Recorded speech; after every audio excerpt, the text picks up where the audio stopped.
And I say that because the CIA did it in Italy to blame it on the communists, and they did it in Kosovo. It's one of their favorites. It's their fave, you could say, in their kind of asymmetrical, low-intensity combat to machine gun or blow up a bus, and then they'll go kill somebody and throw them out on the road or grab a patsy who's mentally ill and put them out.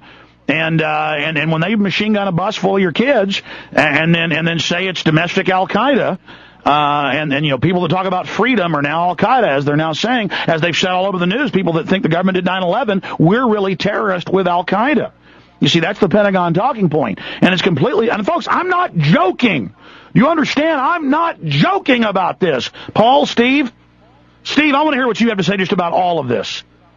Well, going back to the Chinese paramilitaries, you know today that they're in San Francisco, the same group, marching downtown San Francisco. See, we need more articles. I saw that, and I'm so upset I forgot. That's right. Foreign Chinese secret police are in San Francisco. Alert. In fact, where is the procession? We've got to get video. I demand that Info Warriors go mobile and go out there and get us video and see if the San Francisco cops are under global control and see if they... Go ahead. Sorry. Well, I can tell you where the procession is. I've got it here in front of me. It's starting this afternoon at 1 p.m. Goes from McCovey Cove northbound to 3rd Street, and will eventually end up in the Justin Herman Plaza for a concluding ceremony. So any listeners that know that area, if they could get down there and get some footage of that, that'd be good. This is the highest priority as we fight the terrorist forces. This just in confirmed. We got it, and we're confirming it right now. Paul Harvey, News Today, reported international troops will protect the Olympic torch today in San Francisco. That was Harvey's report this morning. Let's try to pull it. John, Google that. Again, international troops, this is a quote, will protect the Olympic torch today, and we have mainstream news. Steve has it. Steve, give us your sources on the fact that international forces in the U.S., quote, protecting their occultic torch that Hitler modernized. He drew up the rings. Headline, Chinese paramilitary secret police to protect Nazi ceremony. You couldn't make it up. It's insane. ZX9 emergency. Red level emergency. Our country is being conditioned to foreign troops in mass conditioning exercises, just like they used the Super Bowl to condition you to get rid of posse comitatus, which they now announce they've gotten rid of. Steve, give us more info. Well, I've just read it on a sort of local Fox page. It just says the Olympic torch makes its only U.S. appearance today with a ceremonial run through the streets of San Francisco. It will be protected by a squad of Chinese security officers known as flame attendants. The guards wear bright blue tracksuits. They've succeeded in keeping human rights protesters from grabbing the torch at other appearances. Treason! Treason! Treason! I'm sick of it! Yeah, it's the same guys that were in London, but you know, the Australian Prime Minister himself came out today and banned China from deploying its own security during torch relay in Canberra. Men, I want reports. I want total coverage on InfoWars. I want total coverage on Jones Report. I want total coverage on Prison Planet. This is all we're covering. Now, I've got the American drug war coming on, and this nexus is in to how they built their police state grid off of fighting the crises they created, controlling the narcotics being shipped in. But I'm not kidding, ladies and gentlemen. Large areas of the country, the entire Pacific coast area, and this is in my films, this is in the official newspaper articles from the 60s, 70s, 80s, 90s. Bernadine Smith put them together in huge binders. I've got one in storage. That's a huge binder that weighs like 15 pounds, twice the size of a Dallas phone book, just with mainstream news articles from all the major papers admitting it. It's in the State Department Plan 7277, and it says the entire West Coast, all the way from Idaho down to Arizona and Nevada, over to California, back up to the coast. That entire, let me see, 1, 2, 3, 4, 5, 6, 7 state area is to be patrolled by Chinese troops. And notice where they came under international treaty agreements. It's the West Coast. Emergency, ladies and gentlemen. These bastards, these pieces of, oh my, I just can't. You know what? If we don't get mad about this, there's nothing that's going to make us mad. Watson, both of you, tell me what you think about this. Well, I'm not surprised that the Labour Party let them in, whereas Australia's banning them, especially in London, because you know who runs London?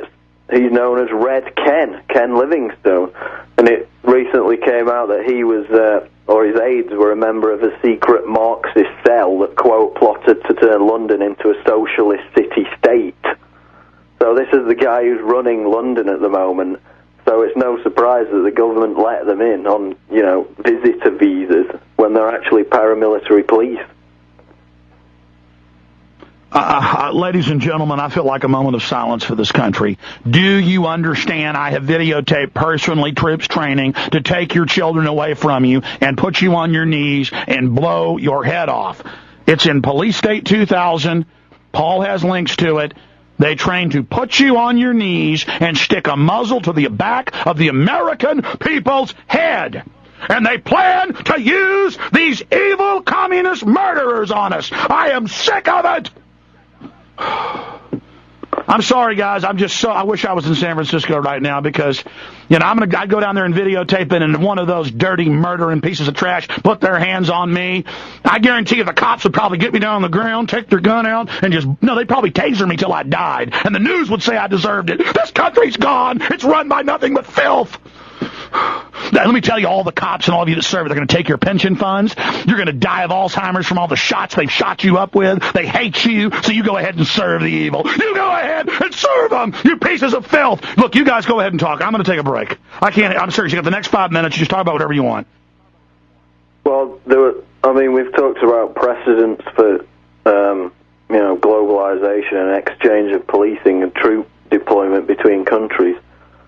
They used the 2006 Soccer World Cup in Germany to ship German police over to, and these were uniformed police, to patrol British streets and go and bust British citizens who were potential troublemakers planning on travelling to the Soccer World Cup in Germany. So you had German police in Britain carrying out operations against British citizens, and Germany's interior minister changed their country's constitution before the World Cup to allow internal troop deployments for, quote, security reasons. So that's another example where they use one of these global sporting events to ram through some of this conditioning to accept foreign troops and changing their own constitution and things like that. Well, also, as well, you've got, in 4 years' time, you've got the Olympics in London, and it's been debated by the government. It's come out that the government is considering shipping in FBI agents and Israeli police security services to police the Olympics in London because, as they say, the prime targets are US and Israeli athletes for any would-be terrorists. So they're actually considering bringing in Israeli troops to police the streets of London. And of course the excuse for that is the Olympic Games. So there's another example. Well, also, guys, remember how during the World Cup they'd have British troops and police in Germany, and then in England they'd have the Germans, and then in Italy they'd have Germans. I mean, we're all being trained. Go ahead. Well, yeah, that's what I was talking about, and it's always just a big surveillance and police state showcase. I mean, it's like going at Super Bowl every year. They talk about, they're scanning the crowd to pick out criminals and stuff. It's just a big showcase. In Beijing, they're bugging people's hotel rooms and stuff that visit. They've got surveillance cameras and systems that can record conversations on the street. So it's always a big beta test for the nice little tracking and control programs that they want to unfurl nationwide. I mean, they use every single sporting event for that purpose. And to train the public to live in a grid with a bunch of criminals running it and sucking off everybody. And it hurts every one of those dumb cops that's part of this is being sucked on just as much as us. Yeah, you've got the U.S. State Department earlier this year issued warnings about how anybody travelling to Beijing for the Olympics should expect their hotels to be bugged, should expect everywhere they go to be tracked by the police, because that's just the way they do it in China. Which is the way they do it in America as well, but nobody noticed the pot calling the kettle black. Yeah. Well, both sides pointed at each other when they're all under UN agreements running the exact same operation. It's all international standards. China is a darling because they signed the agreements with the eugenicists in '75 to black op their population, to poison them, to sterilize them, to kill their babies. And that's why they are the darling. They are the God force. They are the imperial army of death that will serve the bankers. You want to see your new God? It is a Chinese soldier. And I'm not kidding. Go ahead.